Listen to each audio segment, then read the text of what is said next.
Welcome to the Crack Cellar, a prophecy as old as time. I'm Two-Spirit Penguin Daniel, and today I'm here to tell you that we will have no non-spoiler section for our review of the riveting, the anticipated, dare I say, the reviled The Last of Us.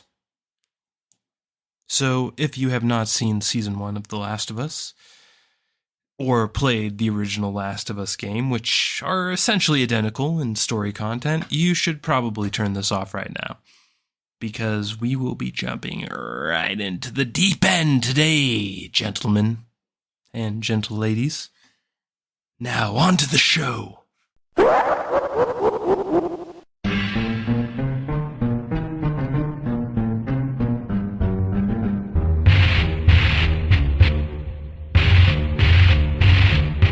Put on your big Hollywood sunglasses and light the torch, because it's cellar time.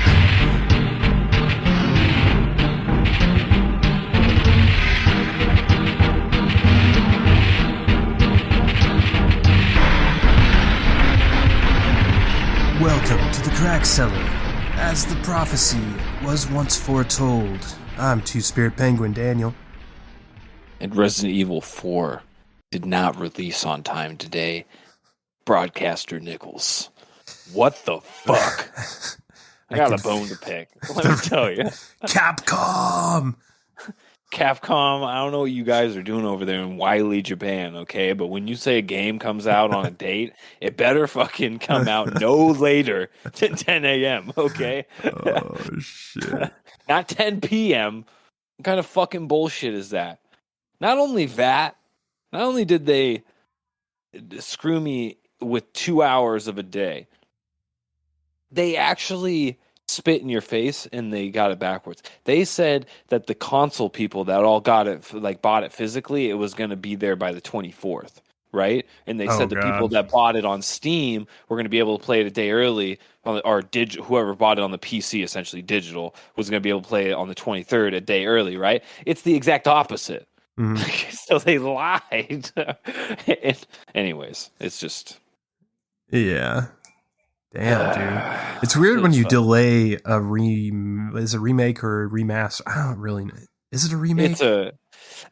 Those terms are kind of like beta to me. They're loosely blurring used together now. Big time. Yeah, it's like this is definitely a brand new game, in my opinion. Yeah, I mean it's not like 100%. It's definitely reimagining something, but I also don't want to use the term reimagining because that makes it sound like it's so far away from the original that it's not, an like a usual experience. Wouldn't it be wild if at like the end when Wesker shows up, instead of Wesker it was Guile from Street Fighter? Sonic Boom! That'd be the shit, dude. These are the type of things that Capcom has the power to do.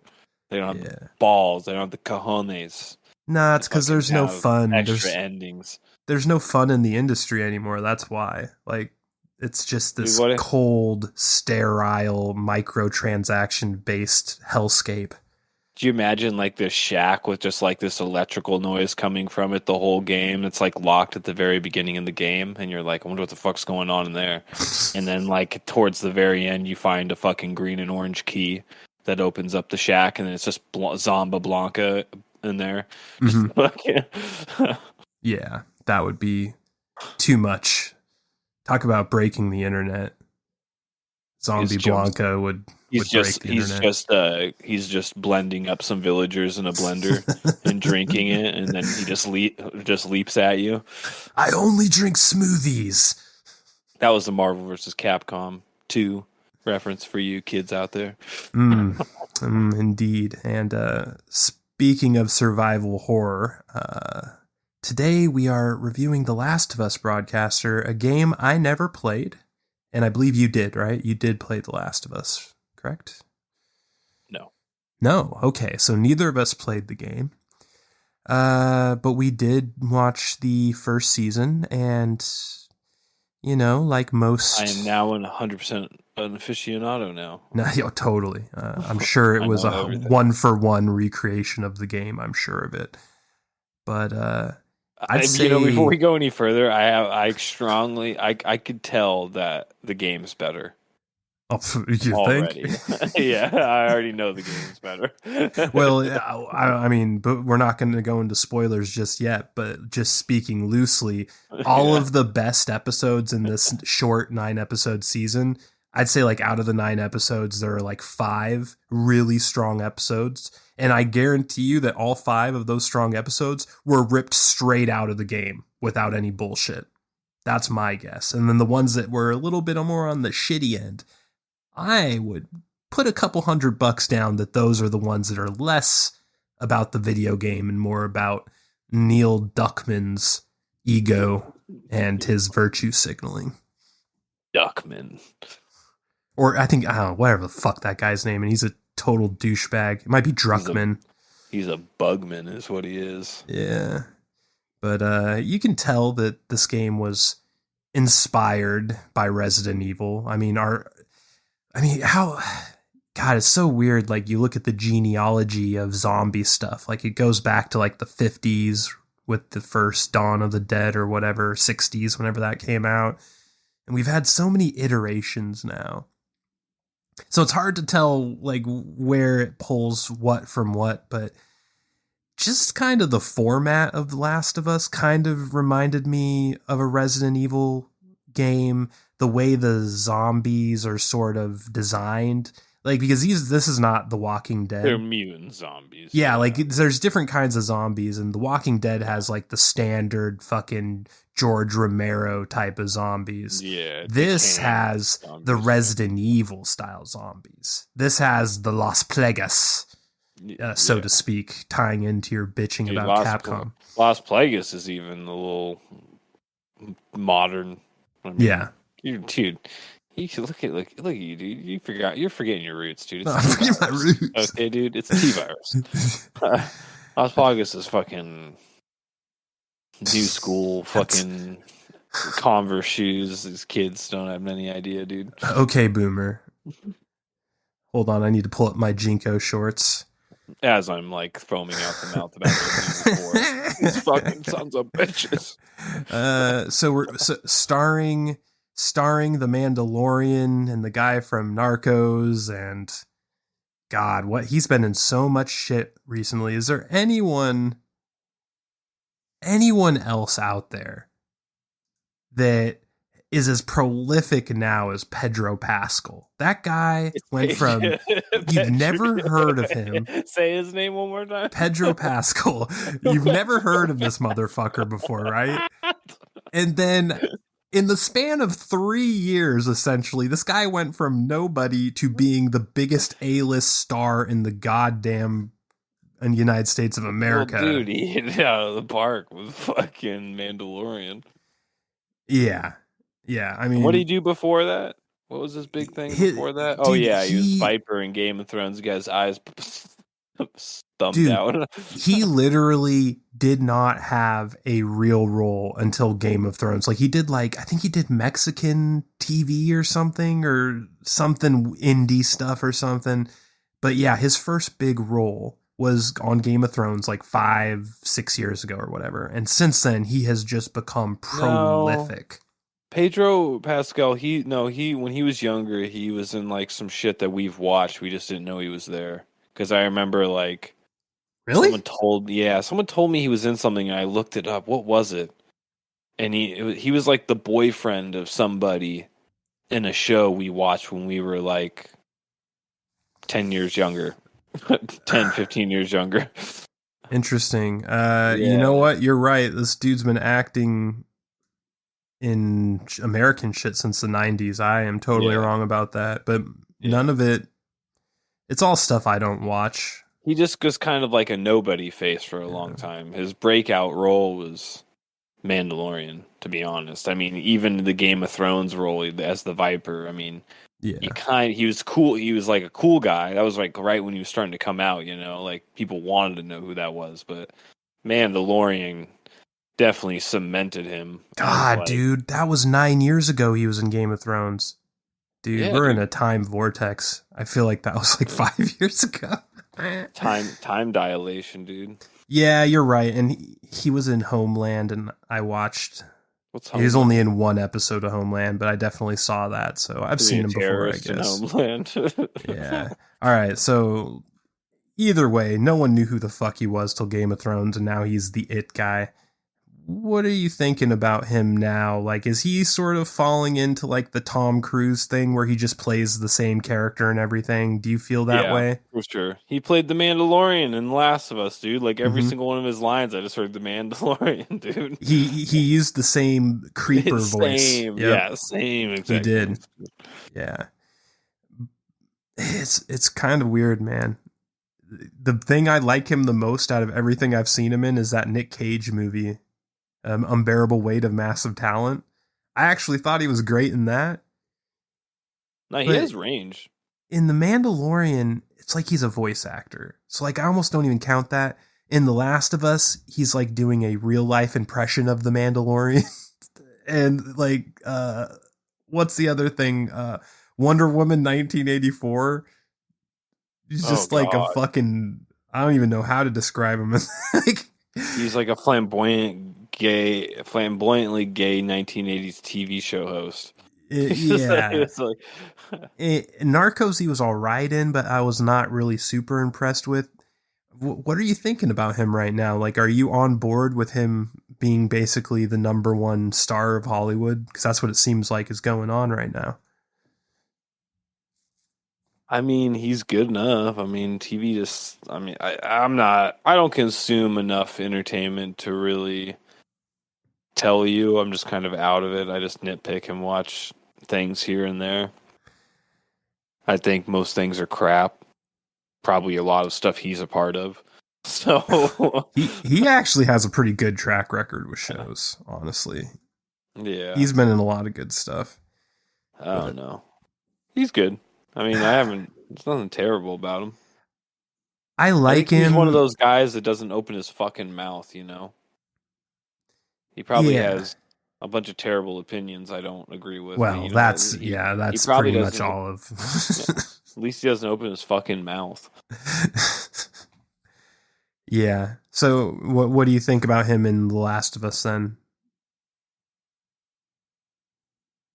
You know, I thought he was good acting. It was solid acting, and I think just the character itself was pretty boring. I thought it's kind of like something I had a problem with the show overall is that the show's pacing was good, but at the same time the shit they decided to pay, like every episode almost had like a build up, like this the past and then present, here Hmm. we are in the present type thing, and in a lot of those episodes it seemed like a huge waste of time, like especially like the who are the two gay dudes, the prepper dude and like that whole episode building up and them going through their life and then ultimately killing themselves and just having Joel and them find their house and be already dead. Like it just seemed like a really big waste of an episode to me. Cuz it's like you're spending all this time building up characters that are not there Yeah. and are going to be gone this episode. Meanwhile, I know nothing about Joel. You had that one episode in the beginning where he lost his daughter, and then nothing else. You're not going to show us any of the backstory of him and the falling out of his brother, joining the Fireflies, any of that crap. Hmm. And so like I guess what in a long way, circling back, all the characters seemed really shallow in this show. Yeah. Even though I kind of liked it at the same time, like the pacing was all right. They just wasted so much time on characters that you were never going to see again. You know, like the show starts. This is the funny thing. The show doesn't even start with Joel. It starts with Tess, right? You're thinking, oh, Tess is going to be a big character, and in kind of in the storyline wise, she is a big character. I guess she's only in 3 episodes. You know? Yeah, and only in one of them is like a flashback, but yeah, you're right. Yeah, She and you is don't. Yeah, pretty and much. you're kind of meant to like think she's like Joel's sweet thing that's been around forever, and they kind of like talk about it like she's always been there, but you don't get any of that backstory. Meanwhile, you get backstories like about Henry and Sam, like that one Hmm. episode where it shows the whole backstory of Henry and Sam, and then fast forward to present day, puts a bullet in his head, Sam dies in the same episode. It's like, Jesus Christ. It's like, why did we waste all that time Yeah, fucking I building these agree with characters you. up that just keep on getting whacked? Yeah, maybe we would feel bit different about it if we played the video game. I'm not sure, Yeah, but coming yeah, for from sure. people that have not played the game and are just taking this as a face value TV show, there does seem to be a lot of paper thin backstory to a lot of these characters, Yeah, and I guess we're just gonna go straight into spoilers. yeah, So okay, here we yeah. go. He dies. Episode episode 1, the daughter dies instantly, right? And so the entire first episode is the fall. It's It like, was a you've seen it. metaphorical. You've He seen it in dies every inside. seen it in every one of these apocalypse shows. Like episode 1, it's the same in all of them. It's like, this is the fall. This is Yeah. seeing everything fall apart. And the way that the daughter kind of dies, and it had no impact because you'd only met her 20 minutes earlier or whatever. Like, so you're just Yeah. like, It's a problem with the whole show. It just moves so fast you don't really get any connection with any of the characters. none at all. And I feel that the most with Tess, and you brought her up, so I'll focus in on Tess a bit. First of all, Anna Torv, God, she is aging like a fine wine. I'm sure you remember her from Fringe, the hot Oh yeah. blonde from Oh yeah, Fringe. yeah. Dude, she is still a certified babe and a great actress, and I loved her in this, and I wish to hell she lasted more than 2 fucking episodes. Because let's be honest, the third episode doesn't even count. The third episode is the gay side story episode that is maybe not the worst episode in season 1, but at least the second worst, if not the worst, right? Yeah. There's only one other episode, and I want to hear, what, right now, let's just jump into this. What is your least favorite episode of the entire season? I was gonna at first it was gonna be the gay prepper episode, but then that I think it was episode 8. The one with the mall. Yeah, Yep. dude. That's First of all, exactly I want it. to pry in. I want to pry in on this a little bit. This is kind of the ridiculousness with propping up like these certain scenarios where they're trying to make like strong women or whatever. Like, okay, I grew up in this time, right? I grew up in the 90s. There was no fucking girls going to an arcade playing Mortal Kombat 2. Fuck no. Okay? None of them. I never saw a girl near a Mortal Kombat cabinet And I'm not in my saying entire there was life. gatekeeping, okay? Like there was people waiting out the door, they were going to get shamed out of the arcade. No. It was not that at all. We were the losers. Mhm. Girls didn't want anything to do with the people playing Mortal Kombat 2 at the fucking arcade. Okay? So Yeah. this idea that they like even knew what Mortal Kombat 2 was or were excited to play it, it was so alien. I'm just like, girls this age don't want to play Mortal Kombat 2. I'm sorry, Yeah. maybe because it's the apocalypse and there's nothing better to do, but the fact that they like fixated on Mortal Kombat 2, it was just weird. It's like this weird supplanting of roles where they're just like girls can be dudes too. It's like Mhm. no, dude. Like this whole scenario doesn't make sense to me. Like it's so weird. Like out of it's all totally the games, made up. and also like all these games that are in this arcade are like, when does the outbreak happen? I think they said like 2023 06 or something. Oh, I thought it was 20. No. The when the show picks up later, and this is another problem I have with the show. We're bouncing around a lot. That's okay. There's a huge time skip. And it's funny, you didn't even realize it, but it's like a 20-year time skip. It's like literally went from 2003 to 2023. Yeah. And so you're right. in the fact that there's absolutely no way any kids in the year 2023 during an apocalypse, during a 20-year apocalypse are going to know what Mortal Kombat 2 is that came out in 1995 or whatever in the fucking arcades. Bull fucking shit. Not a chance. And how does she know the fatalities? 0% chance. That's the other thing. It was like they were trying to portray it like she was like she's a little bit older than Ellie, so maybe she like was just alive enough during the golden day, but it doesn't make sense age wise. And I'm like, you didn't like. There's no way you just found a strategy guide or something. Like, there's no internet. Like, how do you know these things? Like, no, not it. It was dumb. I'm honestly surprised they didn't put in some fucking cringe gag about the blood code or something. That's kind of what I was expecting. Or like, oh, I'm so cool and strong, I know the blood code. Let me show you or something. Yeah, but I mean none of that really bugged me too much because it's just par for the course with the theme of almost everything now. But like, it was just the length. It's kind of just with the other episode, how much time they invested into nothing. Yep. Yeah, and, when there's so much cooler stuff like the cannibal camp, dude. Like the cannibal camp. It was like soon as I don't know how quickly you picked up on the fact that they were cannibals, but I picked up on it pretty quickly, and I was thinking, okay, this is going to be like spanned into 2 episodes, and going to be like this multi-level thing, it's going to be a huge deal, and it was just over. It was so brushed by so quickly, and it's like, man, you dedicated a whole episode to lesbian love time in the arcade. But you fucking just burn down, and they don't even like give you a proper ending to the cannibal camp. They just burn down the fucking chow hall and kind of like limp away.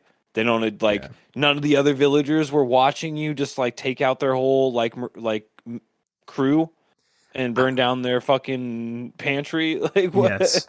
I like that the show moves on quickly because I wanted to tear my eyes out when I watched 4 seasons of the Negan arc in Walking Dead that should have been 1 season, but it was 4. So the fact that Last of Us does this, I admire that. But you are on to the problem with what they're doing. It's not that they're doing it, it's what they're choosing to do it with. You just nailed it. They gave 2 episodes, episode 3, Long Time, and episode 7, Left Behind. 2 episodes that had absolutely nothing of value in them whatsoever. The first one is a gay couple that have no relevance on the season at all, period. And then the second one with the girls, it was just woke points. It was absolutely virtue signaling at its most cringe. There's absolutely no reason for it. It is only there to establish that Ellie is a lesbian, and this is why she's so troubled, as she had to watch her girlfriend turn into a zombie or whatever. But it just came off as, now we're done with this. It'll never matter again. Cool. I take it back though, because I just remember Nick Offerman coming out naked to that bathroom scene. And I never want to relive that in my life again. So I'm going to say that's the worst one. Because that whole scene, that whole semi-sex scene, was not only was it unnecessary, but it was just unbelievably fucking clowny. It's just like, this seems unbelievably unnecessary. Like, he's a prepper. And you're not like doing any. Not only are you not touching on any of the corny stuff that a prepper you could touch on, but nothing intricate at all. There's no depth to this character. It's just he was a prepper. He met a random stranger, found out he was gay, fucked this stranger in the same day.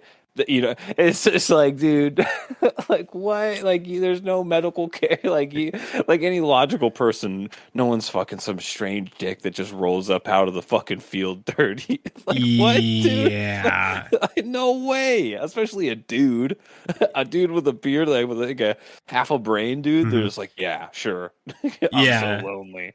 It's like no fucking way, dude. It made absolutely no sense. Type to do that. The last personality type to be like that.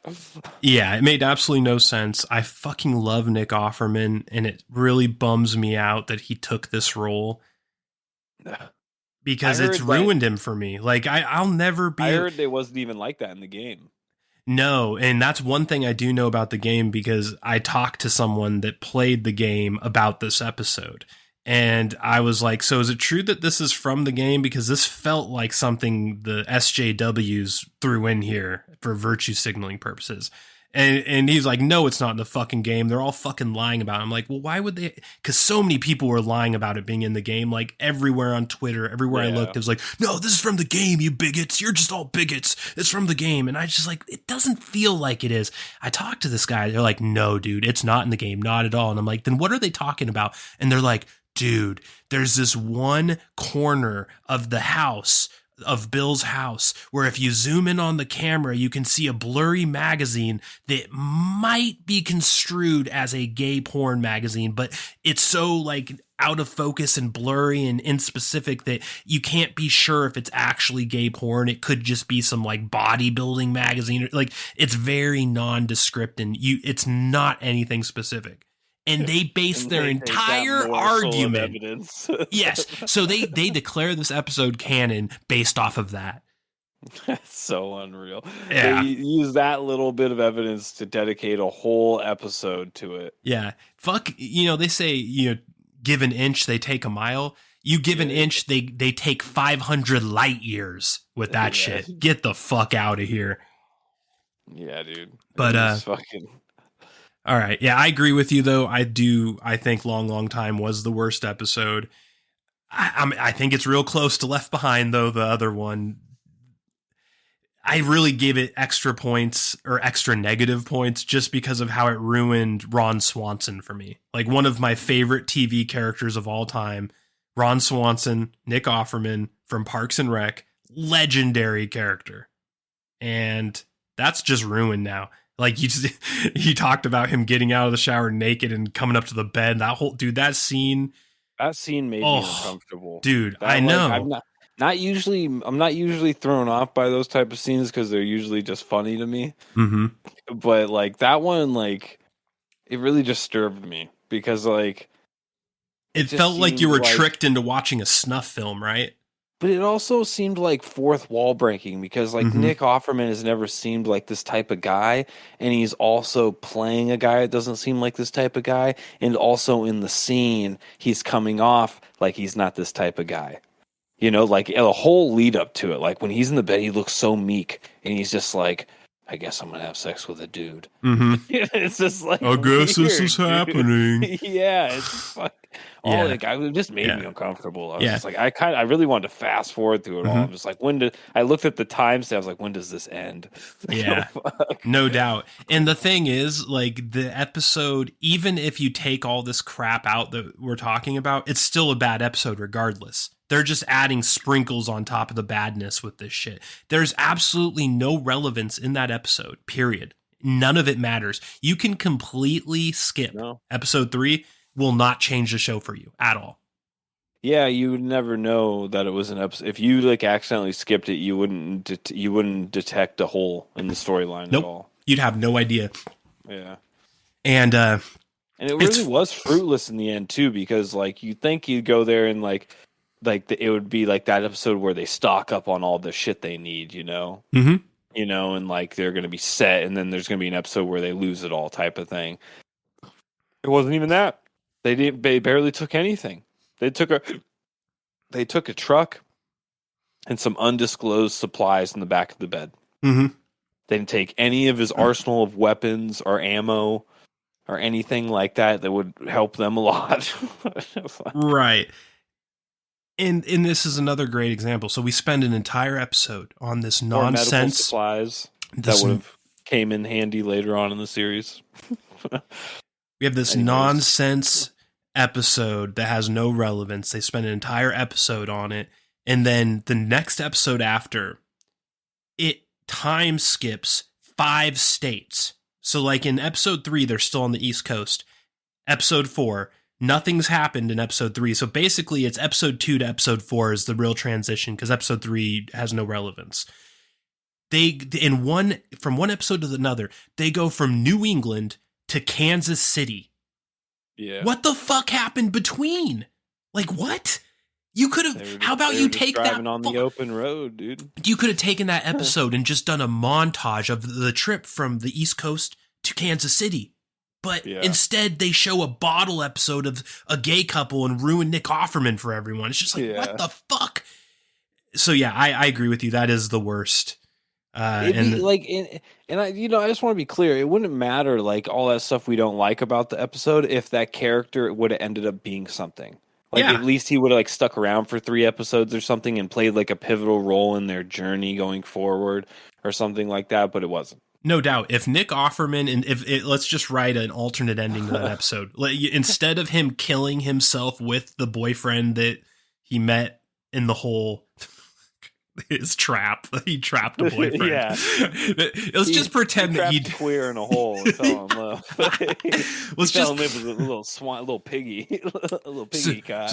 So he does this romantic quote unquote murder suicide with poison with his boyfriend. Yeah, Romeo and Juliet. And yeah, let's just do an alternate. Let's just say that he doesn't. He kills the boyfriend as per his wishes, but he stays alive.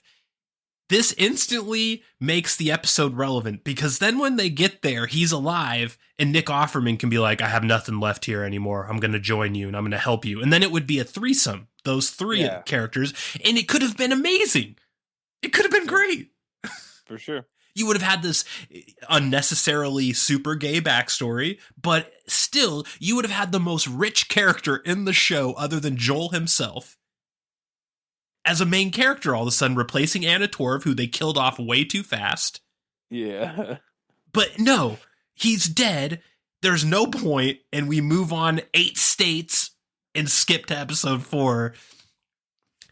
And it's just wild to me. But before I forget, one thing I wanted to complain about while we were talking about the time skip is they made no attempt to make Joel look older. Did you notice that?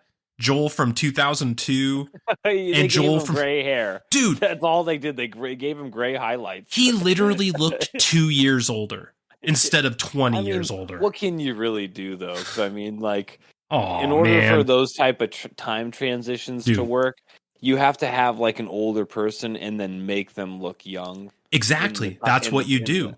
But they didn't need to do anything to him in 90% of the show. In episode 1, young. So if they would have made him younger, he would have been too young looking. They could have no. They could have made him look way younger. They could have shaved the mustache off. They could have dyed his hair. They could have put extra makeup on. They could have done the fucking CG face shit that fucking they did in The Irishman. Like, there's all kinds of options.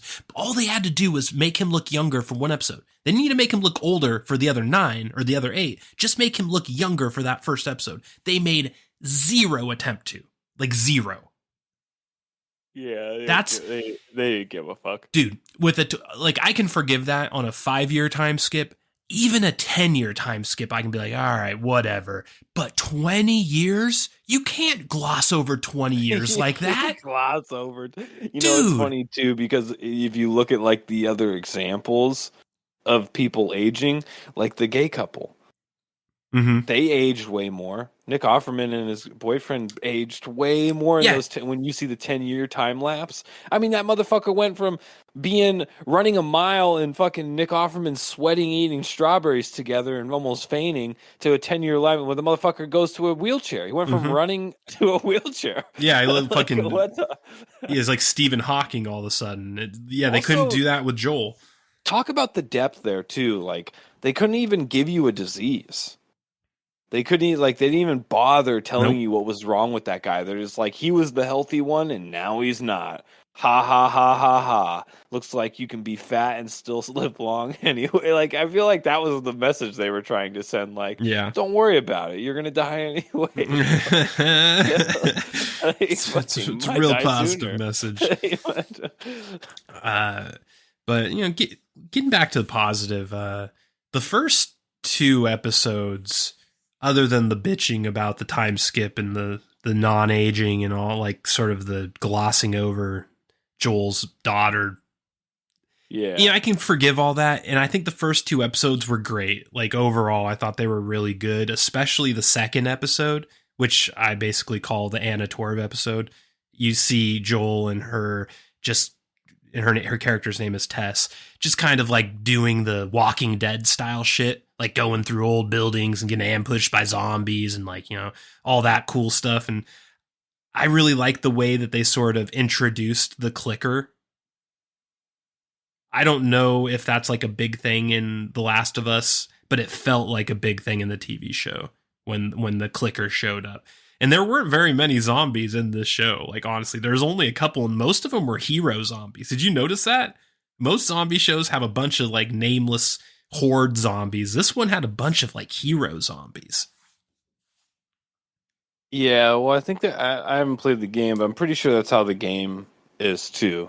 Like most of like the zombies you fight and stuff, because like the zombies are super OP.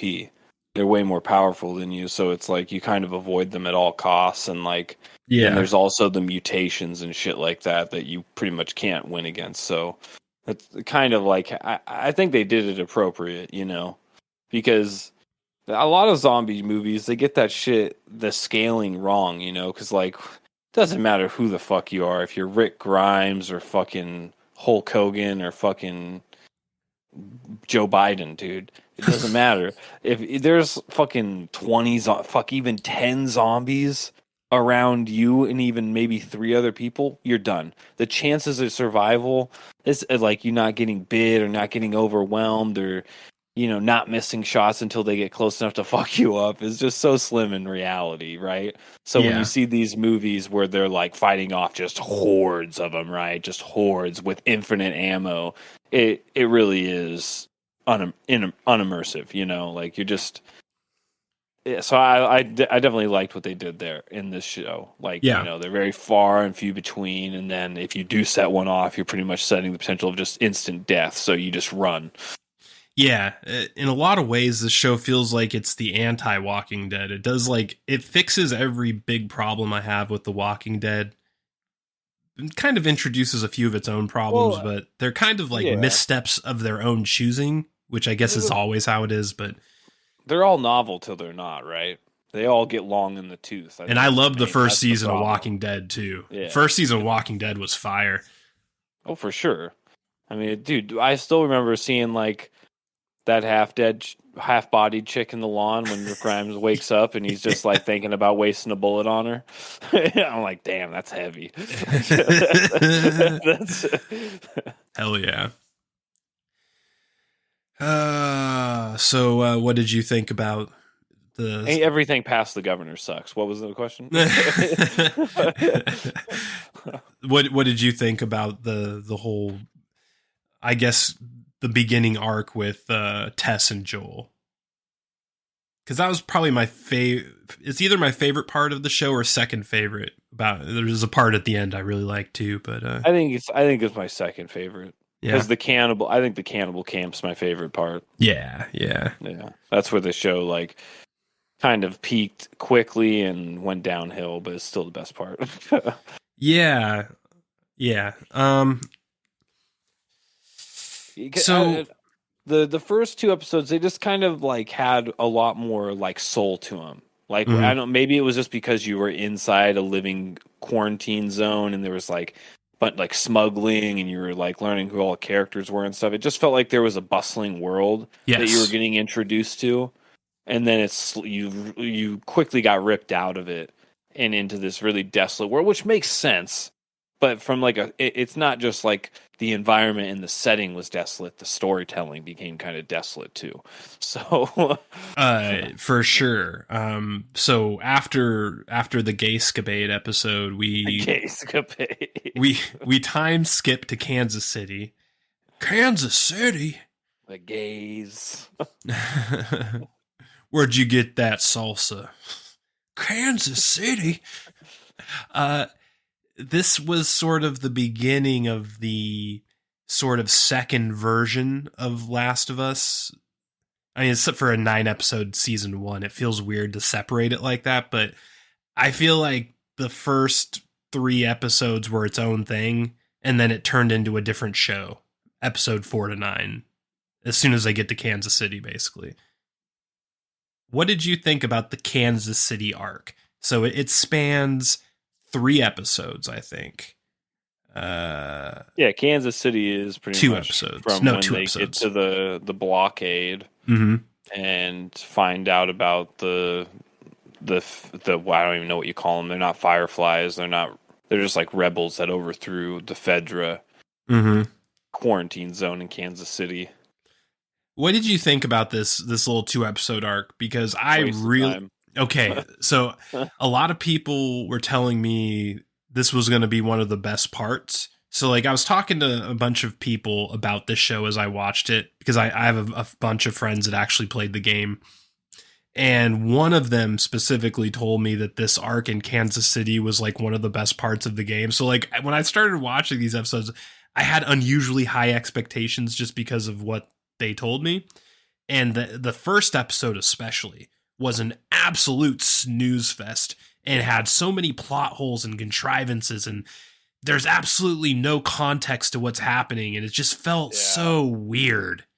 Like they talk, dude. Yeah, I'm glad you brought it up because like it just was again another shallow attempt at like telling a story for multiple characters.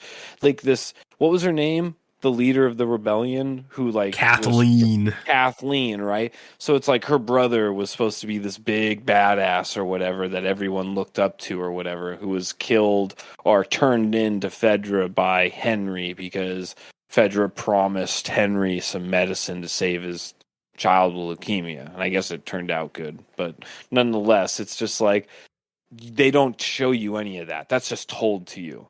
And it's told to you very slowly throughout the episode. You have to like that's the big plot twist, even if you consider it a twist. Like that's just the culmination of the story in that episode is you finally find out the whole story start to finish of why Kathleen is so mad at Henry and is hunting him down, right? Mm-hmm. And it's just you think like that episode would mean something if this season was like double the size and you were going to see her again in another episode and you were going to get a backstory episode of her brother and why he was so cool and looked up to, and like and then on top of all that, why Kathleen herself commands so much respect that the whole militia, a bunch of healthy dudes with weapons and camaraderie with themselves, would listen to her and not overthrow her. You know, well, like that's the real problem. And you know, this is going to come off as misogynistic, in case I wasn't already, beyond reproach. She shows and it's not just us saying that out of nowhere. Like from the start of the episode, she throws many red flags up that a lot of her peers see. In a real situation would see and be like, ooh, I'm gonna go talk with my boys about this, and we're probably gonna have to kill you later on. So episode one of this arc, 2-episode arc, at the end of the first episode, the only thing that was going through my mind was there is absolutely no way this group of former Navy SEALs that she has under her command would be following her command. They would have fucking usurped that bitch so long ago. This is the zombie apocalypse. There is no government. These fucking Navy SEAL badasses are not going to take orders from an hysterical woman out for revenge that is making bad choices constantly. It just made no sense. Getting all of their comrades killed in the conquest, by the way. Like, for the introduction to the storyline, like, they lose, like, 4 people.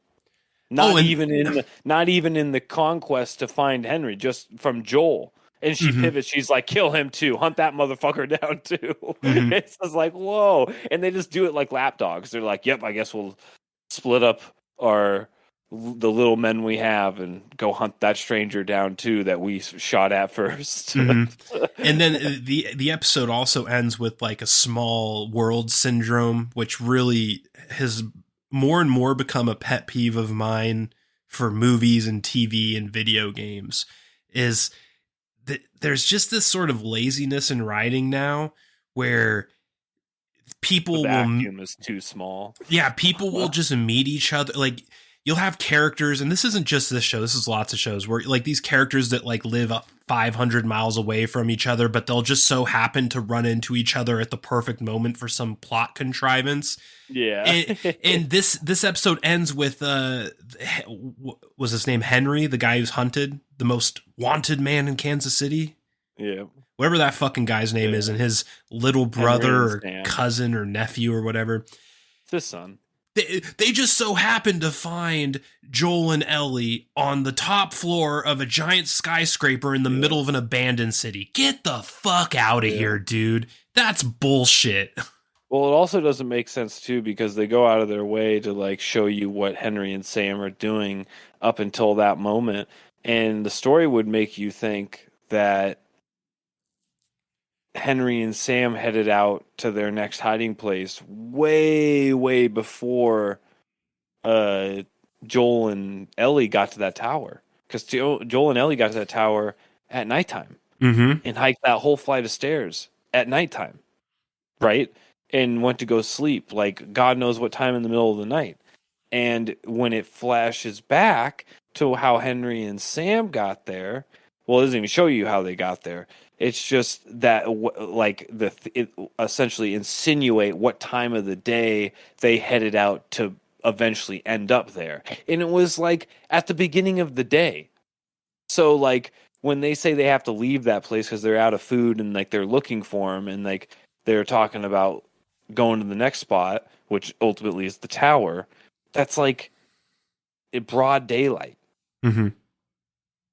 Yeah. So what the fuck were they doing that whole time? They're just hiding in the closet for 8 hours. They made it to the tower at 3 o'clock in the morning or something. Like, it's, I mean, in some ways it could make sense if they actually like showed you why, but like just as like a time lapse wise, it just doesn't make sense that they would head out before Joel and Ellie to go look for a location, and then that whole day passes, and then Joel and Ellie go to the spot, and then they're behind Joel and Ellie getting to that spot.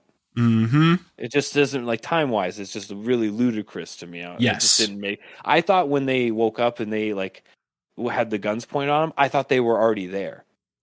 And they could have easily gotten away with that. Yep. But then they went back in time and said, it pretty much insinuated they headed out to that place well before the other two characters. So yeah, exactly. Like it's like an idiom in my industry that it's better to be quiet than to open your mouth and confirm you're stupid. Yeah. And that's what the writers did here. They could have just kept their mouths shut and not explained it, and it would have been a lot better than them doing some dumb backstory to be like, this is how it happened. And it's like, oh no, that makes it worse, not better. It makes it worse. Yeah. I do think that the second episode was a lot better of this arc, though. The whole sniper tower thing, I don't know why, but I loved that. And I guarantee you, again, we said in the beginning, the best parts of the show I feel like are straight out of the game, and I would bet my mortgage almost that sniper tower shit was straight out of the game. You talking about the old man?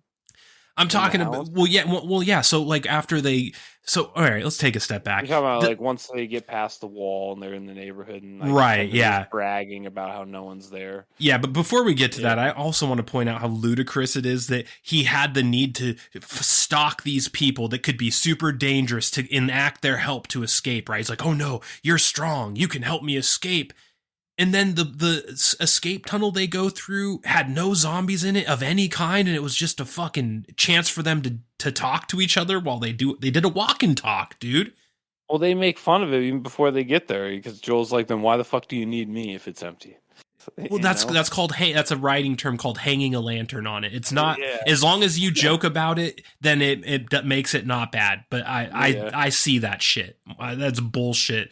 It was a contrivance. This show is full of contrivances, and I don't know how many of them originate from the game and how many of them are special edition just for the TV show. But that's one of the show's weaknesses, in my opinion. It has too many plot contrivances that make no sense and pull you out. Yeah, it's so funny too because I think about it like in reality. I feel like cities would be absolute wastelands in reality. Yeah, you'd never go to a city in this scenario ever. In a real life scenario, even if it wasn't like an outbreak, like if it was just the end of the world and you just had to deal with other humans, the city is like a death trap. Yeah. Period. Like, there is no story to tell in a city. It's just slave labor, rape, and fucking death. Well, cities become the new wilderness. Reality inverts. You know, the wilderness becomes the city and vice versa, because you're never going to want to live there. There's 100 dangers where, like, the smart people are like those people in Wyoming later on that are just living in a log cabin out in the middle of the mountains. Those are the smart people right there. Yeah, the Indian couple was my favorite. The favorite characters in the whole show. They were pretty good. It's like, he's like, are they telling the truth? Uh-huh. Are you telling me the truth? Uh-huh. I died. Yeah. Before we move on to that, though, I just want to point out that scene at the end of the arc where basically Kathleen sort of, there was kind of this energy they were giving her, like, oh, she's not really a bad guy. She's sort of just a spurned woman who's out for revenge, but she's not bad. But then they kind of take the mask off that at the end, because she's like, I'm going to kill all of you. I'm not sparing the children. Like, she's basically just like, I'm going to kill all of you right now. You better come out. And then she was evil as soon as she killed her doctor. Yeah, I guess you're right. Maybe I was projecting. I delivered you, bullet in the head. Okay, that's setting the stage for this character. Despite how weak of a character she was and how weak the storyline overall was with that group, I loved the way the ground started to shake and then it collapsed and zombies came pouring out of it. That was a great fucking scene. And then, like, the super zombie, like the shredder zombie, comes out that nothing happens with, and you're just like, oh, this is setting some shit up. No, it wasn't. Nope, nothing. But it was damn cool. For that 30 seconds, it was damn cool. Again, it's just no depth. Not enough depth. I need more depth in my shows. And they had 2 full episodes that they just wasted. That they could have got that depth into, but nah. Yeah. I mean, that was a cool scene, but it also just goes to show you, like, why? Like, it just came, like, just they briefly tell you, oh, your brother forced him, or Fedra forced him into the tunnels a long time ago. Okay, first question, how? If you can force these zombies to do what you want, why aren't we winning?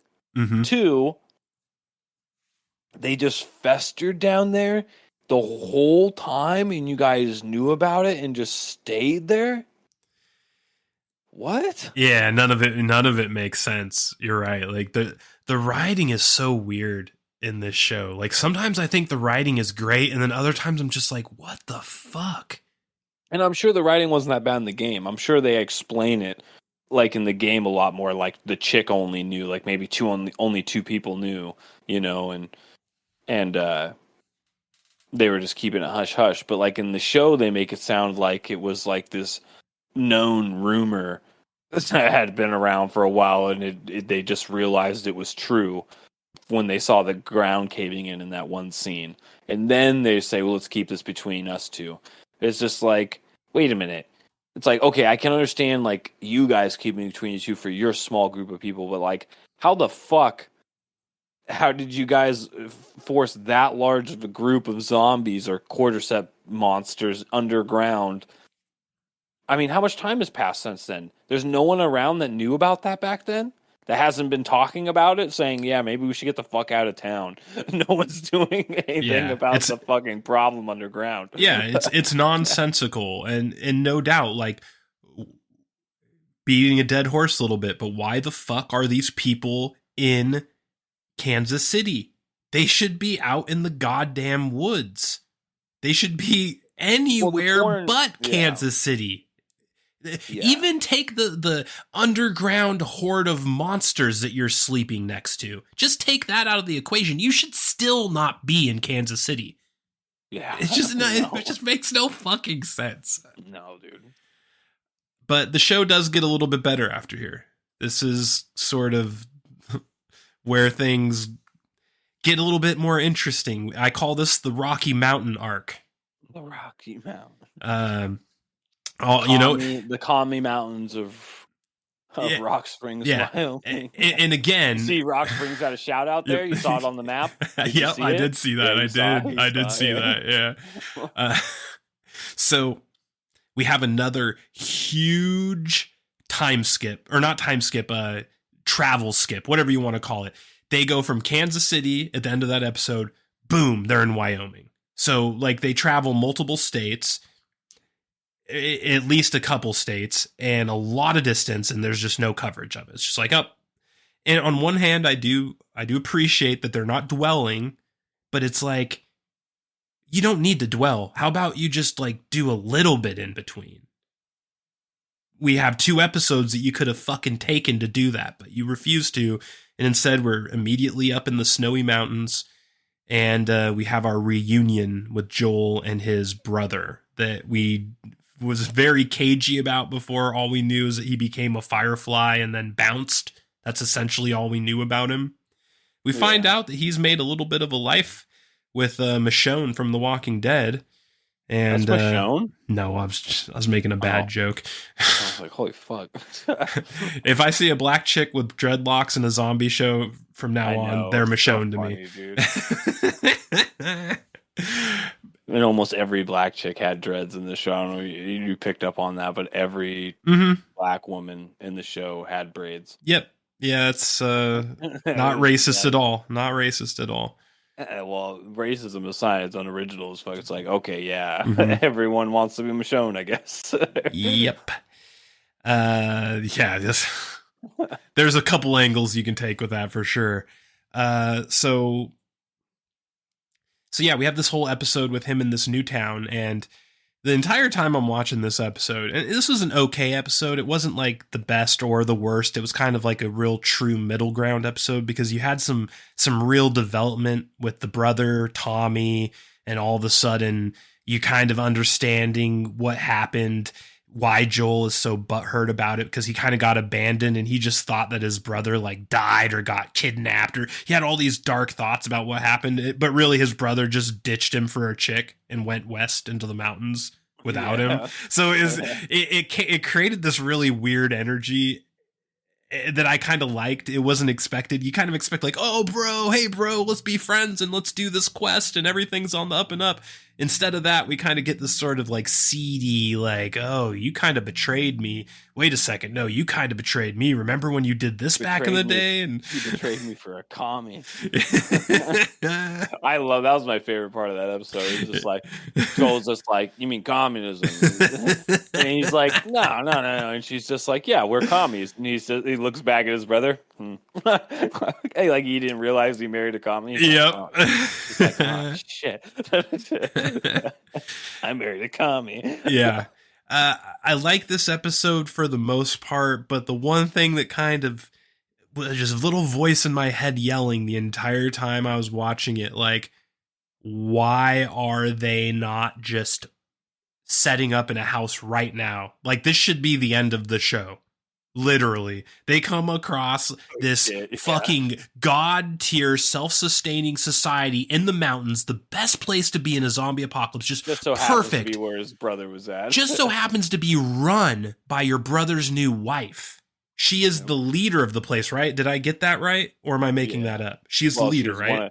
She's on the board. Okay, yeah, it's communism, so of course it's quote unquote a council that doesn't really exist. The elected leaders. She's democratically elected and cycled out. Yeah. All right. Well, she's, for our purposes, she's the Lenin of this camp, in my opinion. So this should be game over. It should be like, well, we're just gonna hang out here because we literally have almost died 30 times in 3 episodes. I think we should probably. Nope, we're just gonna keep wandering aimlessly into the snow. For this camp that, by the way, this whole fairy tale that starts in the beginning of the show about this camp of doctors on the West Coast that can make this cure, another weird contrivance. But also, if there's anything we've learned from the show so far, it's that everything has fallen apart and nothing is really what you thought it was. How in the fuck can you think that camp, which, you know, to be fair, does end up being there in the end, but in reality, if the writing was a little bit more realistic, that camp wouldn't have been there. No. They would have just been walking to their deaths in the snow, like a death march into the snow. Yeah, it's weird. I don't know. I don't have a real problem with that too much. I think the idea that the doctors, they're like, are all in one group and not split up and like enslavement from other camps, all over the place. Like there's a group of surgeons that are educated enough around 25 years later in the apocalypse that have the facility and the power and all the gear necessary to fucking extract whatever, I don't even know what, just some type of matter out of some girl's head and keep it perfectly sanitized and uncontaminated, and then somehow spin that up in a centrifuge and turn it into a vaccine or something. Like it just is that is the far-fetched ludicrous part to me. It's just like so many moving parts have to come together in a fucking post 30-year-old apocalyptic world. It all felt like fairy tale nonsense to me. And I am a fan. My genre is science fiction and high fantasy. And I feel like the writing in this show is more fantasy based. It feels more fantasy based than the Lord of the Rings does. I feel like the Lord of the Rings is more realistic than this goddamn show. And I like the show. I know I sound like I hate the show right now, but I actually really like the show. But I have some serious fucking problems with it. And they're all just on the writing for the most part. Like there's just this weird undercurrent in the writing. And I think it's Neil Druckmann's goddamn fault. Because I don't know if you noticed, but he had a very heavy hand in this TV show. I think he has writing credits for a bunch of the episodes, and I think he directed almost every episode. He's the showrunner. What else has he done? Well, he's the creator of the game. He works for Naughty Dog. He doesn't do TV. That's why this stands out so much. Like, he's never done TV before. For him to go from never doing TV to having so much power and control over this TV show feels weird. And I think that the manifestation of it is what I'm noticing with the writing. You also got to understand that in Naughty Dog, he's not alone. He's just a writer, and everyone, and he probably has like a room full of other writers that are kind of stopping him that also have writing power, and then there's the people that actually have to make the gameplay loop and the movie clips, and then there's the producers and all that actually want the game to sell. So I bet you they put him in line for a lot of the shit he wanted to try to pull. But then when Hollywood gets involved, especially woke Hollywood, and they're like, "You want to be a writer for this game you made? It's super famous." He's like, "Finally, I get to take the reins for myself and make it the way I wanted." I can totally see that happening. And then it's a super devil negative because people don't think about like the people that get pushed to the wayside. Because now it's Neil Druckmann or whatever the fucking. Let's try and get as many mispronunciations of his name as possible in this episode. But now he's the face of The Last of Us instead of it being the team Naughty Dog that's the face of it. Really is the face of The Last of Us. And I'll bet Seal Cuckman ripped off this story from a bunch of lower level grunts that are like making $50,000 right now in some fucking corner coffin at Naughty Dog Studios. There's nothing more like delectable than just saying like making a insult off of a min, like Bugman, Droopman, just calling him a min, Yeah. So, okay, I don't want to dwell on this too much, but you said you disagreed me with a little bit on the whole like traveling back into the snow after you find this oasis, and you don't have a huge problem with that. But really think about this for a second.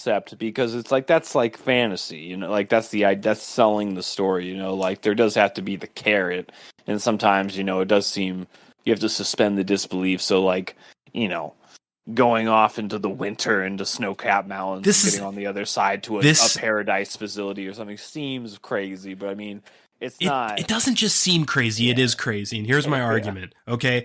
Now, I think it's crazy, period. I think in a realistic scenario, Joel and fucking Ellie set up shop and happily ever after the end. That's the end. There's too many factors going for it. Your brother married to Vladimir Lenin, the leader of the fucking party. You have all the power. They'll give you a primo house. You're going to be a celebrity. You're fucking, like, it's just perfect. Ellie has friends, like she can hang out in a free society with all a bunch of kids her age, blah, blah, blah, whatever. You know, they've both almost died 100 times, but then you go beyond that. Now we just set that aside as like the core argument. Now let's go to the real cursory part of this argument. Hold on a second, dude. You sound like a communist. Listen, dude. You're telling me they should just gave up and gave into communism? That's your line of thought right now? Have you ever heard the term any port in a storm? My blood's boiling right now, dude. Listen, dude, communism's great for the elites at the top, and Joel and Ellie's would have been the elites at the top. That's the argument I'm making right now, bro. They're the oligarchs, okay? Like, they're good. Like, they're not the bean farmers, bro. They're not out farming the beans, okay? They're the elites. Yes. But let's put all that aside. That's like the permanent argument. Let's just go with the temporary argument. It's the fucking dead of winter. Okay, yeah. You have been freezing your ass off, traveling through feet of snow through the Rocky Mountains. You probably got blisters all over your feet. Live in cities that watch Netflix all day don't really appreciate this like notion, but winter is very cold. Oh, and dude, even having to go like 20 miles, even a few miles on foot with like below zero snowing. And you actually have to walk in the snow, like your feet actually have to go into the snow. It's a different thing. Like, it is. You're going to be done in a couple of hours. Yeah, it's just over. Yeah, and if we're being real here, there's no fucking way that Joel and Ellie even made it to this. They would have died in a snowfield 35 miles before this fucking city. It would have been a year-long journey of them stopping at multiple locations and staying there for weeks while the snow died down. And they had little pockets to get through, you know. And you're segueing perfectly into my temporary argument. Why the fuck don't you just temporarily suspend your epic quest? Maybe take a 3-month fucking break and let the snow melt, then resume your journey. You already had these crazy time skips. You could have at least made it believable by being like, you know, they waited the winter out 3 months. Dude, it makes no fucking sense. If you want to be like, oh no, we're doing this shit, then okay, fine. Then wait till fucking March. How about you wait till April? No, we got to do it in the middle of January instead because we're real men of genius. Real men. We're not pussies. We've been too hot in the summer. Yeah. And so yeah, then there's the drama with the brother. He asked the brother to take Ellie, but then Ellie's like, no, I want you to take me, Joel. And Joel's like, all right, never mind. Go back to fucking Michonne. And then they leave the village. Short-lived. I was expecting him to at least go the other way by himself and then turn around, you know, not like literally like, well, I guess I'll do it. What, dude? Felt really condensed and contrived. And I think a lot of the contrivances is because of how they condensed the show's story. I feel like that is what's leading to a lot of these contrivances. Cause it's just like, you went through all this shit to set up this weird thing with the brother just to immediately say, nah, never mind 10 minutes later. Okay. Like, what was the point really is kind of the way I feel about it. But this leads us into Left Behind, which we both agree is the second worst episode of the show. Yeah. We just skip past this episode. We already talked shit about it. Yeah. It's just a flashback pretty much all the way, other than the fact it does introduce us to the cannibals that finish the show off, or goes into the next episode. So we get introduced to the cannibals. They shoot Joel, and then Ellie basically, you think that she's about to leave Joel and just go by herself because it looks like Joel's just a total goner, but instead she somehow gets him to a house cellar and gets him up on a table with her 70-pound frame, gonna just go ahead and move right on past that. Whatever. We all know his ass got slid down the stairs. Right? Yeah. So rightfully, Joel says, "I'm dead. You need to leave me." And then they do this whole fake, okay, she's going to leave, but then she has her hero moment and remembers the past with her girlfriend that died. And then we get the rest of the episode, which is a giant backstory we already talked about with the arcade. Terrible segue moment too, by the way. It was. Yeah. This leads into the cannibal episode, which this is probably tied or close to my number one episode, When We Are in Need. The final episode's really good too, but what do you think? These last two episodes are fucking fire, aren't they? Like, they saved the show from mediocrity, in my opinion. Yeah, for sure. The priest was pretty cool. I loved how fucking sinister of a nice guy liar he was. Especially when he was like sitting down in the shack and he's just like, I actually started believing God after the apocalypse. He's like, I don't believe in luck. I believe everything happens for a reason. I thought there was going to go on a speech about some dumb shit. And he's like, and that's how I know that guy that's injured in the shack is the guy that killed my buddy. It's just like, I was like, damn, that was good. that was super good. Yeah, he was a great actor. Troy Baker was pretty good as an actor, but too. I think that was his first time, like, actually acting. I will tell you right now that this episode could have been better if it wasn't so easy to telegraph because of the climate of Hollywood. Because I don't know about you, but the second we were introduced to this pastor guy, I knew he was a villain. Yeah. Let's do the math. He's white. He's like a daywalker ginger, like me. He's not quite a ginger, but he's a daywalker.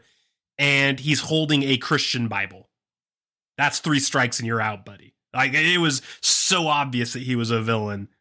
And it wouldn't have been 20 years ago when this show started in 2003 or whatever. You know, back when Joel still had a daughter, you would not have seen this coming so easily. But it's in 2023 Hollywood, if you see a white cis male holding a Bible, there is a 100% chance that character's a villain, and that sucks. It sucks. It just does. Did you notice who his right-hand man was? The other dude that was with him the whole time, his like right-hand man that was hunting with him? No. I don't think so. That's Troy Baker. He's the actual voice actor for Joel in The Last of Us, and he's also interesting. See, I've never played the game, so I don't know. Like, that's totally above my head. He's a really famous voice actor. He was what's his name in fuck. God dang it. Death Stranding. He was the guy with the golden skull mask, the particle of God guy. I'm the particle of God. That's Troy Baker. Well, I like the guy Troy that Baker. Got the cleaver in his fucking neck at the end of the episode. Yeah. So this episode reminded me, out of every episode in the show, this one reminded me the most of The Walking Dead. And it's funny too because you're like, how early did you figure out they were cannibals? And the first thing I thought of when I started watching this episode is how it reminded me of the Terminus arc from Walking Dead, which is the cannibal arc. So it's really funny how that works. I'm kind of impressed how quickly I pick up on cannibalism. I don't know if it's just because of Hollywood tropes that I'm used to, but like I can pick up cannibalism. You've heard of gaydar, quick. Right? Well, yeah, I've got cannibaldar. I smelt the cannibalism in that episode like almost lickety split. I was like, nah. It's because soon as they came in and they were like, when can I bury? Let's bury my dad. And they're like, the ground's too. They looked at each other and they're like, the ground's too cold to bury him. I was like, something's up. Yeah, that's well. And then they had the fucking the fucking Last Sacrament dinner with the red sauce meatballs. I was just like, yeah. No, their daddy right now, so. Dude. As soon as they started doing the close up of the daughter who just talked about her dad needing to be buried, slopping up the food, I knew she was eating her dad. Like that's literally what I said out loud. I'm like, oh, you're eating your dad right now. And then the chick preparing the fucking meat, like he just like brings that fucking tub of red meat. Like, what is it? Venison. Venison. It's like that, bro. Look, dude, those two twins look like they eat human flesh, bro. You shouldn't be fucking in the kitchen with those two cannibals. Yeah. Dude, those guys look like characters in the portraits in the original Resident Evil 4. Oh, you know, when you're going down good the hallway, call. I know exactly what you're talking about. Yeah. Those guys were in those portraits, dude. That's where they came from. It all goes back to Capcom. Dude, I'm telling you, bro. Yeah. Although the cannibalism part was easy to detect, the part that I didn't see coming was the rape part. I'm glad I didn't play the game, because I'm glad I didn't know that was coming, because if that wasn't coming, I would have kind of like, that was a cool episode, but it was kind of a little too choreographed. I didn't really see that coming at all until they had her in the cell and he like started coming in and be like, I'm a real strong leader, right?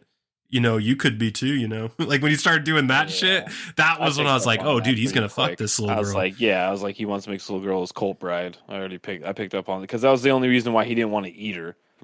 I was like, he doesn't want to fucking just put her in the clan of the goodness of his heart.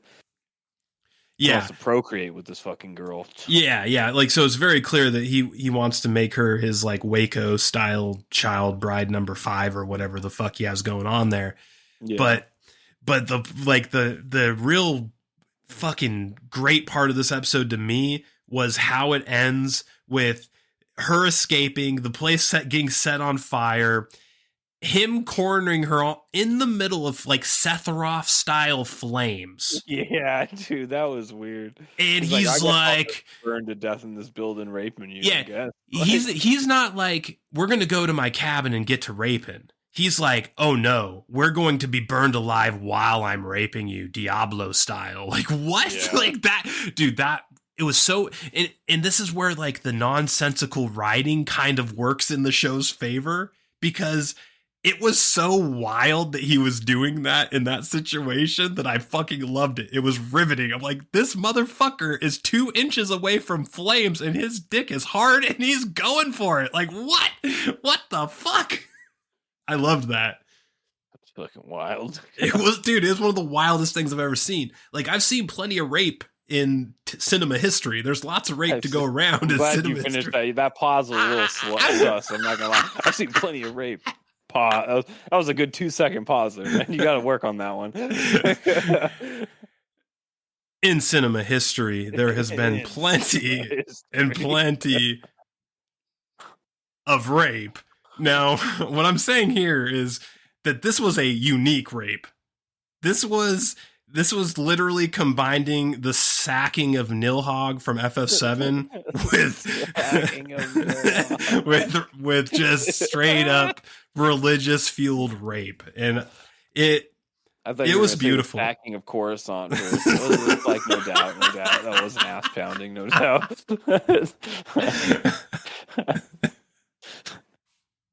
The Jedi's really got sacked on that one.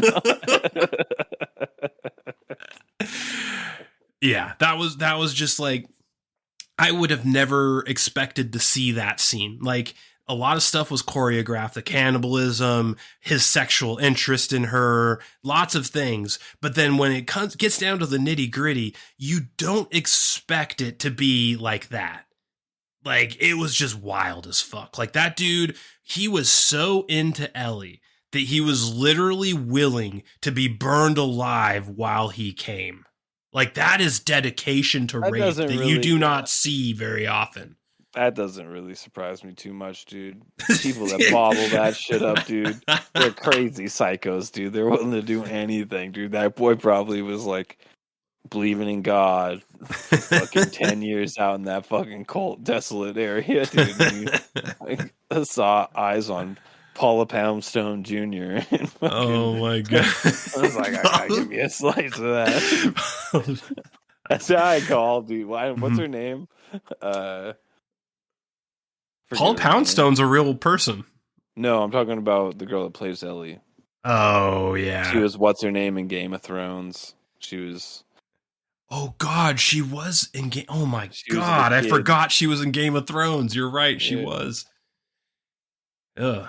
Yeah, she fit in Game of Thrones a lot more. She had like that Igor look that was perfect for that universe.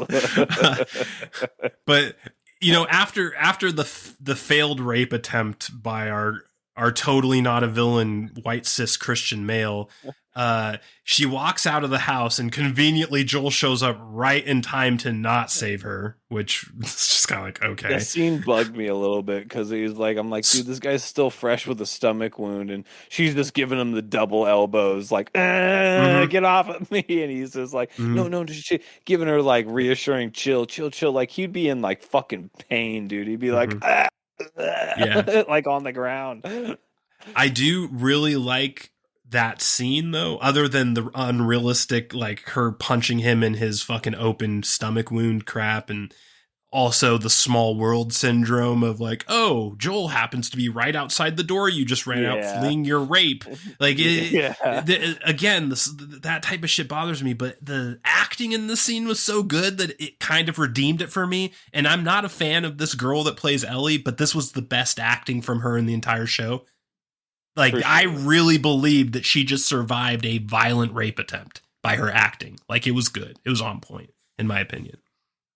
I thought it was funny too that there's a lot of meta in this show that I appreciate. Like Ellie's mom, the chick that plays Ellie's mom in the show, is the chick that everyone actually said they wanted to play Ellie a long time ago if they ever made a show of The Last of Us, because she actually looks a lot like the character, but now she's too old, so they made her the mom of the character instead.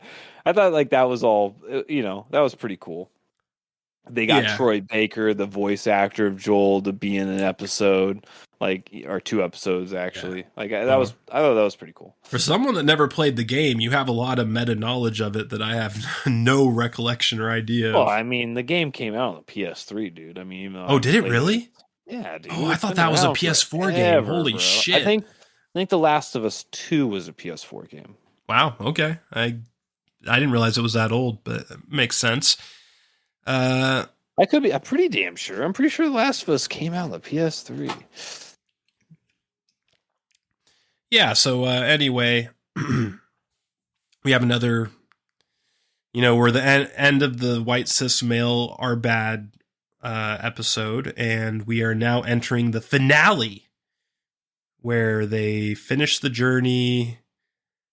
That makes no sense, and there's another, I want to say, sizable travel skip, because they get to, was it Denver? What was the city that they were supposedly at the end there? Was that Denver?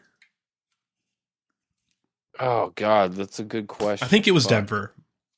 But if it wasn't, don't sue me, but I think it was Denver. Either way, the city is, funny how we know all the cities they were going through. I can't remember the city they actually were trying to get to. Yeah, I know they kind of gloss over it a little bit. They kept on. I think they kept on saying the hospital. They didn't really ever refer to it as a locate. Like other than they did at one point, and Denver is what's coming to my mind. But they did name the city at one point. I know. But either way, we have a pretty big time skip or something, because guess what? The city they're in, there's like no snow, right? Like the snow's gone. It's not winter anymore.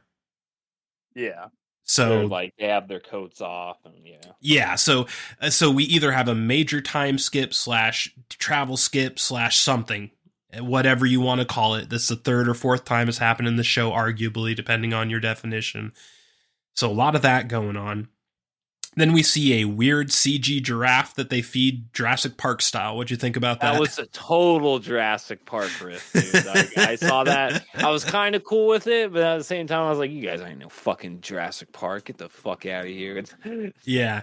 That scene to me struck me as a scene from the game that Neil Cuckman was really like he really liked it, and he made it like his crusade to make sure it got in.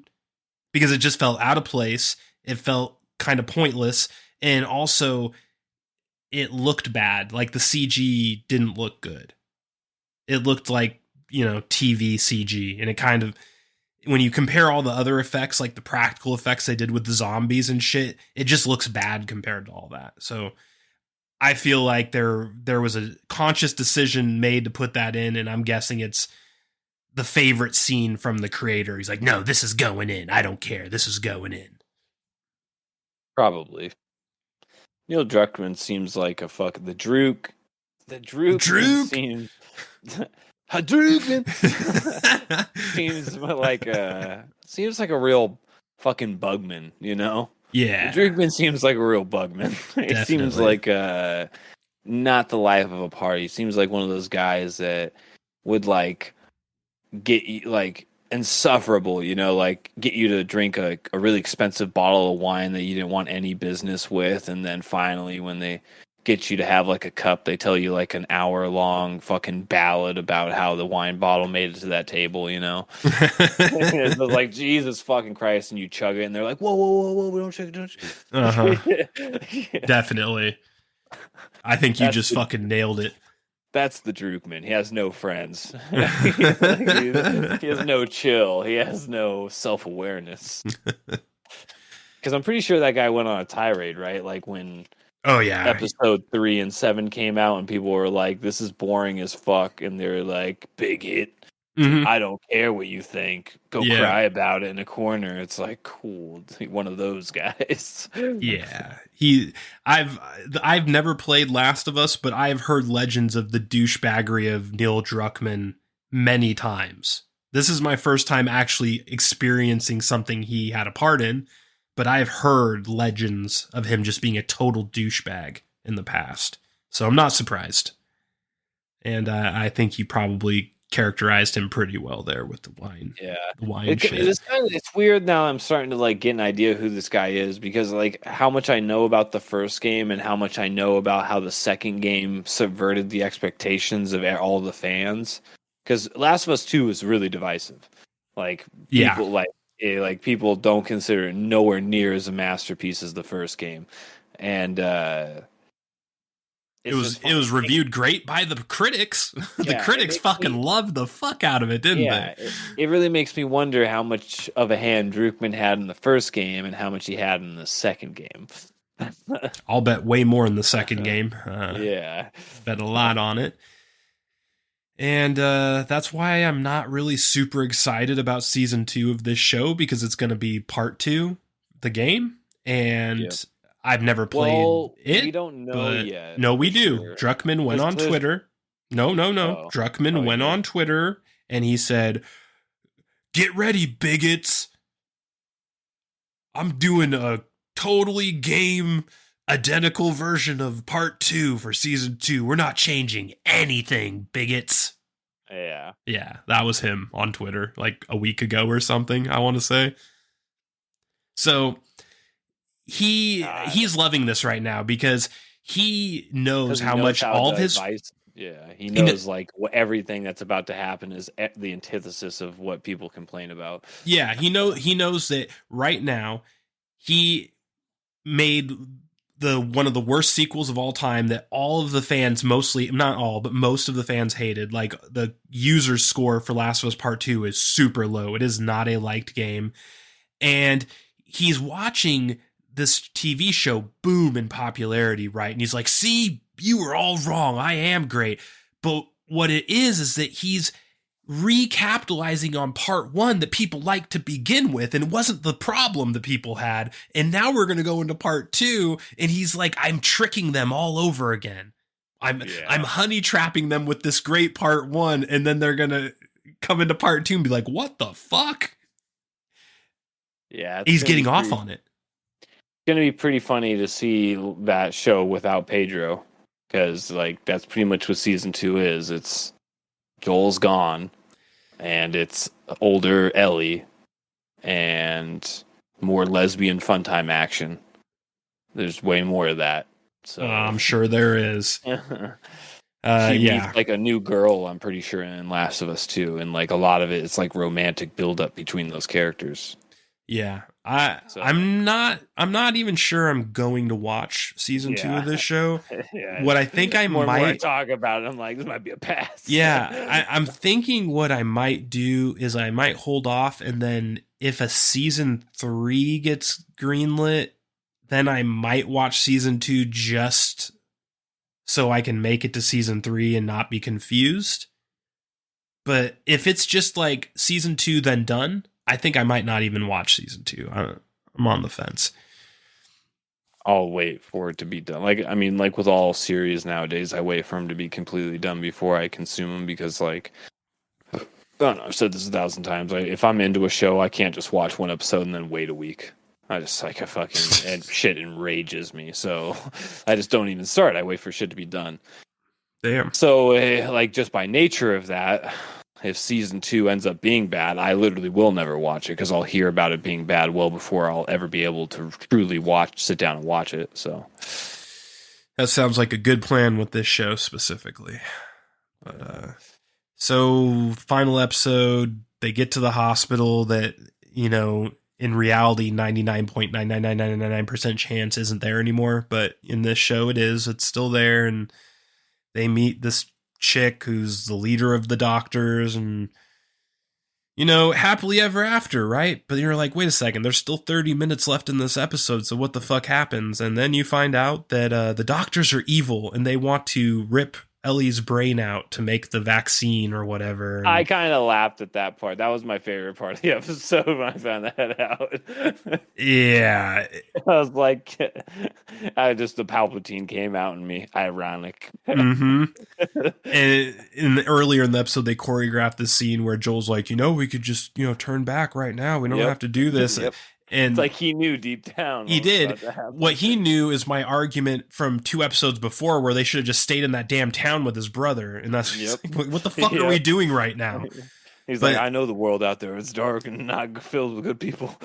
But yeah, so yeah, they tell him like, yeah, thanks for bringing us Ellie. We're about to murder, death, kill her ass, and make a cure. So thank you. Murder, death, and here's your free too, man. Here's your free set of clamshells. And get the fuck out of here. And they escort him out. And now we get the best scene in the entire show, and probably what makes this the best episode. Joel takes the perp walk all the way down, not all the way down, but about halfway down. Then he falls down on him, dude. He Michael Douglases those dudes. He's fucking falling down on those bros. He straight up murders his escort, steals their weapons, and then goes Metal Gear Solid on these fuckers and takes out the entire goddamn oil rig. Fucking takes everyone down, gets to the top, Fat Man's there, deep throat, the whole thing, saves Ellie. Finds out Solidus is his dad. Another dad. But this dad has a samurai sword. Straight up rescues Ellie in the doctor's room. One of the doctors like, I'm not going to let you take her. And he like starts shaking with a knife, and he just straight up murks that bitch. I loved it. This whole scene was great. Like, this was just one of the best scenes I've seen in a long time from any show. It was just great. It's also character defining it's the only character defining moment for Joel the whole season, really. It is. Because it's like one of those moments where he really shows you who he is. What he'll do when you push him. He's a bad man. He's a bad motherfucker. Yeah. And so he gets down to the parking garage with Ellie, and the leader chick shows up and like, you can't do it. You're going to kill the world. You just have to sacrifice her, blah, blah, blah, and all that thing. And he's like, fuck you.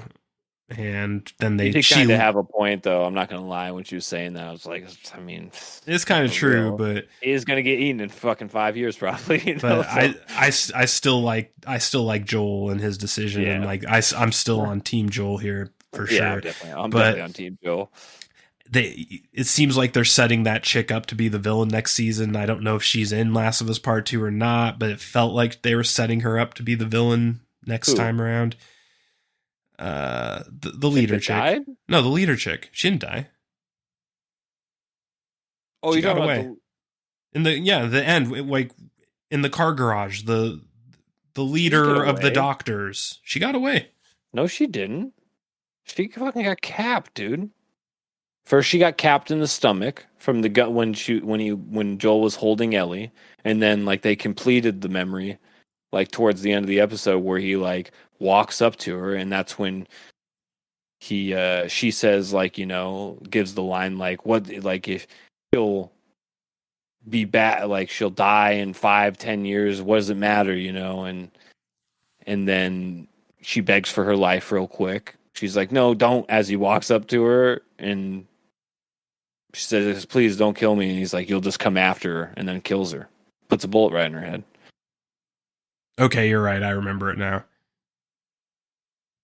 For some reason, my brain was telling me she got away. Okay, never mind on that part then. That's the wrap for her.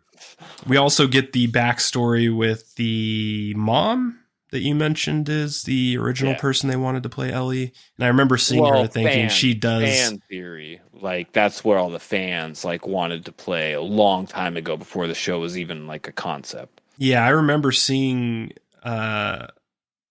when I watched that flashback part and I saw her face and I was like, oh, she looks like the real Ellie from the game cover, kind of. Yeah. I remember thinking that, so it's funny that you say she...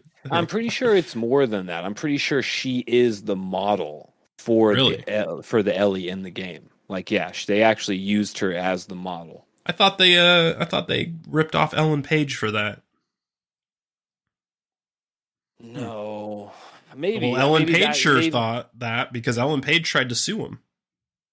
Yeah, but I remember that in the chick that played her mom was like went on social media and laughed about it because she was actually the likeness of the character, and Ellen Page was saying that she was the likeness, even though there was somebody literally modeled for the character from the character, or somebody that was modeled for the character. Yeah.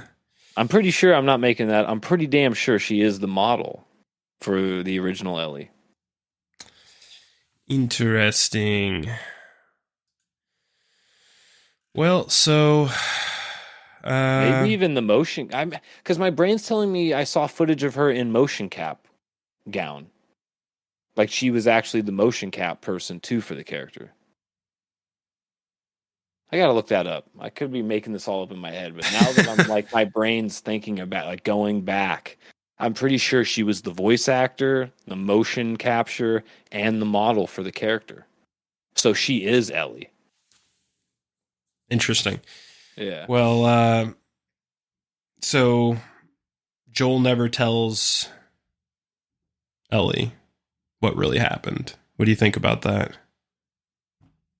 That was kind of like a... I don't know what to think about it, because like it was good story building element. That's what I will say positive about it. I'm like, okay, there's something to bite onto, you know, because I don't know why you would lie to her, you know, and it's going to cause some tension between the two characters later on. So that's something. But at the same time, I don't know. Like, it was one of those weird lies where you're just like, I feel like that was completely unnecessary. Like, she would have understood.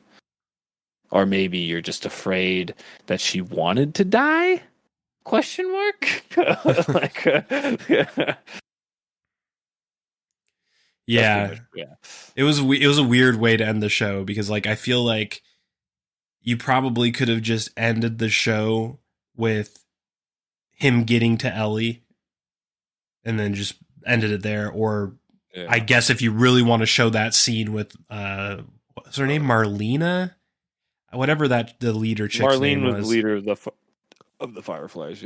Yeah. So like, if you really need to show that scene, then okay, then end the show right after. But instead, they show the scene of her waking up and him like lying to her about what happened, and then like the way that it like goes a little bit more, and then like she like she knows he's lying, and she like turns to him.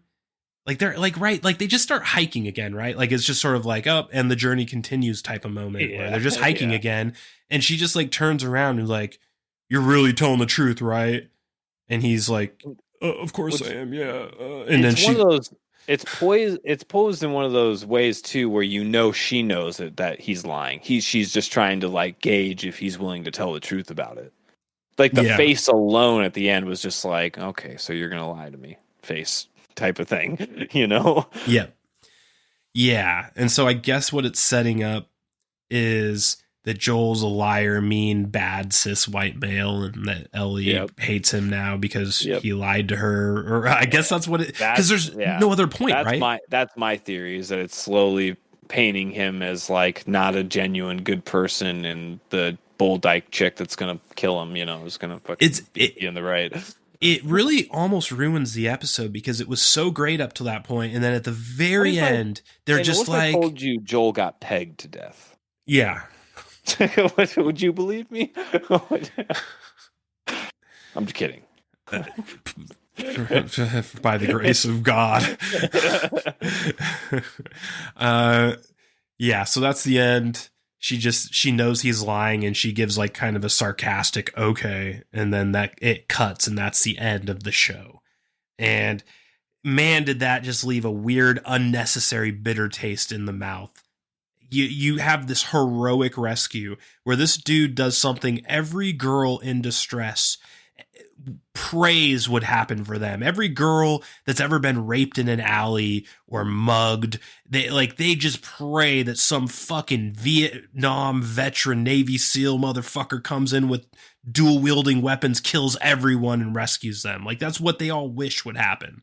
She gets this, and and instead we're just presented with this scenario where he's the bad guy now, and they end it on that note. That's what happened. I know she doesn't, but that's why the lie doesn't make. That's why the lie's even stupider, because it's like covering up a really good deed with an insinuation that he did something bad. Right, it's the writers doing it. The writers wrote 40 minutes of just gold, and then they're like, nah, that was too good. We need to take a giant dump on this to get rid of that afterglow. And so they spend the last 2 minutes of the episode sort of just ruining the mood going into season 2. Kinda, like, he's like a father figure now, so I think he's like trying to preserve the idea that the world is still good for Ellie, you know, that like the fairy tale's not totally over, that there are people out there that are willing to like help, and not everything's a fucking lie, you know? Yeah. Even from the people that you trusted the most. I think that's kind of their angle, you know, like at least from Joel's perspective, is that he's lying to her because he doesn't want her to be like totally jaded about the world. I get it, and it's fine. And I wouldn't even have a problem with it if it happened in the middle of the season or at the beginning of the season. I don't like it as a final minute of the season. Yeah. It's just a really weird decision that takes this heroic moment. We should all. It's like it's like The Mandalorian. So spoilers for the fucking Mandalorian. At the end of season 2, Luke Skywalker shows up and takes fucking Baby Yoda. Right. So this great, amazing moment at the end of that episode. You have Luke. Down my fucking eye. You have Luke Skywalker fighting with his goddamn green lightsaber, just fucking. You've been waiting for it since you're a little kid. And now imagine if instead of ending the way it did, it took an extra 2 minutes and it showed fucking Luke Skywalker looking at Grogu in his X-Wing being like, so you need to do chores. We're going to have a real strict bedtime. If I catch you watching TV after bed, I'm going to whip you with this belt right here. Coffee is for closers. Yeah, and then it Yoda on him, dude. And then fade out, and that's the end of the season. That's essentially what it would have felt like. It took this crazy heroic ending and just added a minute that ruined the vibe and mood from it, and then ends the season immediately. It's just another weird element of the writing in this fucking show that just irked me a little bit sometimes. Yeah. It's just a lack of creativity, and it's also like kind of a hallmark of lack of forethought too. You know, is like when people write, you can kind of tell when like people just have like this one narrow thing that they think is cool, and then they write everything else around it to make that thing happen. Yeah. You know, as opposed to like writing out something really cool in a developed story already that like it all connects, and you're like, okay, it kind of makes sense why it went there, you know? Yeah. like Neil Druckmann is in the latter, or in the first one, of course, of those two. He just like he has this idea, he's like, what if, like it was this little girl and an old man in a zombie apocalypse, like that was the idea, and then other people built the world around him, and he took credit for it all. Yeah. It's funny too because Neil Druckmann looks a lot like a grown-up version of the little kid from Goblin 2. Remember Goblin 2, Broadcaster? It's when like a family, they're driving on vacation and their car breaks down in a little town called Neil Bog. Spoiler alert. You? Neil Bog is goblins spelled backwards, and it's a horror movie, and there's goblins. And don't drink the milk. What the fuck was this? I thought I watched this movie with you back in the day. Maybe not. Goblin 2, man, is a great horror movie. Like, if you look it up, it's like a cult classic. Like, in retrospect, people love it. It has like a lot of really wild premises, and it's a crazy little 80s horror movie, or kind of early 90s, late 80s. It's called Goblin 2? Yeah, Goblin 2. Anyway, Neil Druckmann looks like the little kid from that movie grown up. So that is a pointless relate, and with that, let's get down to it, Broadcaster. As you know, you spent decades toiling in the mines of Moria. You flew your X-Wing to Mandalore and went to the waters and bathed so that you could create a rating system worthy of the working man that you fight for, Broadcaster. And that system is the real, official, patented Mr. Satan rating system. On that system, what do you rate season 1 of The Last of Us? I'm giving it